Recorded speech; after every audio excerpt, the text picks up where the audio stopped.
जब मैं सॉल्युबिलिटी की वीडियो बना रहा था तो और उस वक्त मैंने एक सोडियम क्लोराइड की छोटी सी डायग्राम बनाई थी, एक डिपिक्शन बनाई थी, जिसमें मैंने ये बताया था कि वो पानी में किस तरह से डिसॉल्व होंगे, डिसोसिएट होंगे। तो ये रहा सोडियम और ये रहा क्लोरीन। तो उस वक्त मैंने बड़ी सादा सी बात जहन में सोची और मैंने ये सोचा कि चलो ये ग्रुप 1 एलिमेंट है, क्योंकि इसमें और एल्कली मेटल है, इसमें सिर्फ एक इलेक्ट्रॉन होगा आउटर मोस्ट शेल में। क्लोरीन में 17 इलेक्ट्रॉन्स हैं और इसमें आउटर मोस्ट शेल में 7 इलेक्ट्रॉन्स हैं। और ये जब आपस में मिलेंगे और ये सेम पीरियड में हैं और इस क्लोरीन का साइज बड़ा होगा, सोडियम छोटा होगा। तो मैंने इसको कुछ इस तरह से बनाया था कि सोडियम के सेंटर में 11 प्रोटॉन है और इसके वैलेंस शेल में सिर्फ एक इलेक्ट्रॉन है, जबकि क्लोरीन जिसका के एटॉमिक नंबर 17 है, तो इसके सेंटर में 17 प्रोटॉन होंगे और वैलेंस शेल में इसके 1 2 3 4 5 6 ये 7 इलेक्ट्रॉन्स होंगे और ये अट्रैक्ट हो रहे होंगे अपने प्रोटॉन्स की तरफ। तो अपनी न्यूट्रल हालत में ये सोडियम जो है ये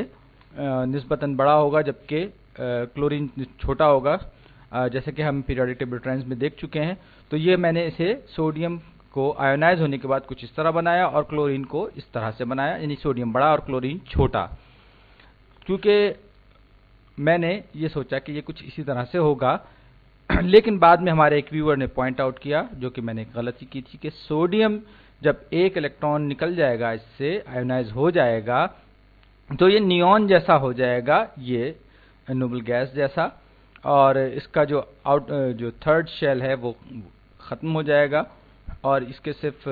2 शेल्स रह जाएंगे और ये जो है नियॉन जैसा हो जाएगा। लेकिन इसके सेंटर में 11 प्रोटॉन रहेंगे, लिहाजा उन पर फोर्स ऑफ अट्रैक्शन ज़्यादा होगी। तो ये जो पिक्चर थी सोडियम क्लोराइड आयन वाली, साइज वाइज ये बिल्कुल मैंने गलत बनाई थी, ये बात मैं तस्लीम कर रहा हूँ। तो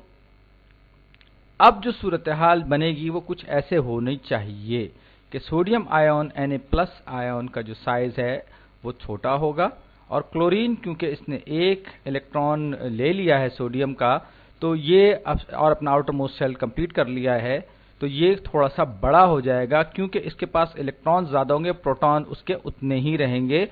और साइज के हिसाब से ये तस्वीर इस तरह से करेक्ट बनेगी। और जो पिछली तस्वीर थी वो गलत थी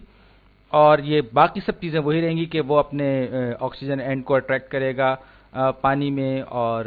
बाकी सब चीज़ें जो है वो वही हैं। तो दिलचस्पी की बात यह है कि जब हम न्यूट्रल एटम की बात करते हैं तो साइज़ का मामला कुछ और होता है। जब वो आयोनाइज होते हैं तो आयोनाइज होने के बाद जो है उनके साइजेस पर फ़र्क पड़ता है और यही बात मैं यहाँ